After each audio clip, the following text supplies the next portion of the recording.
Well, hi guys. Ron today from beautiful Rome, Italy. It's late spring. It's a gorgeous day. My wife and I and another couple are touring around Italy over the next few weeks. And last night we went to serendipitously stopped at and went to a beautiful opera called The Barber of Seville that was held in a beautiful cathedral not far from where I am right now.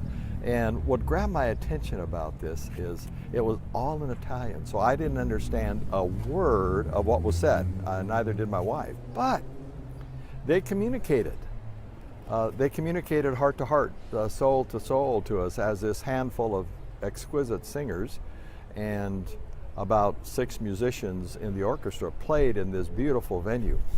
And what grabbed my attention about that was that here I didn't know the language, but yet we had communication take place. So I wanted to use this as an example of helping you understand the concept of communications. When we communicate, the reality is the Greek fathers taught us there were 3 core elements of good communication called logos.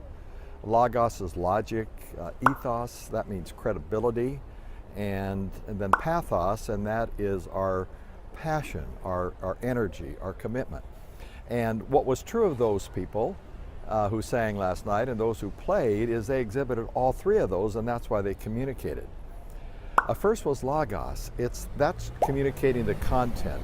So they communicated a beautiful operatic content written by Rossini some time ago, and communicated it in a different language that we didn't understand, but communicated a beautiful content.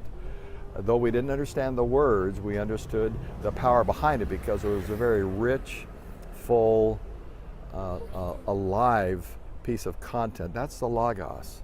I want you to remember, when it comes to communication, only 7% of our communication is the words. The rest is our nonverbals, our context, our relationship, all those types of things. So they had logos, number 1.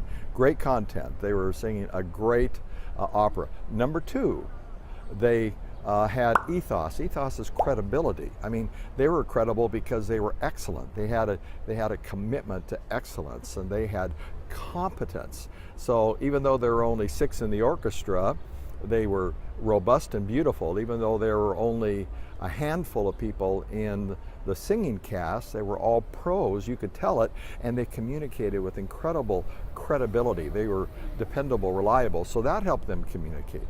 And then thirdly, they had pathos, they had passion, they had commitment. Now, there were only about probably less than 100 people in this big, beautiful, intimate venue, and yet they communicated with passion like there were thousands in the venue, like they were in the biggest opera house in the land, because they were professionals and they had commitment. So the reality is, whenever you're communicating, I want you to think of logos, ethos, and pathos. I want you to think of your content, the words you're saying.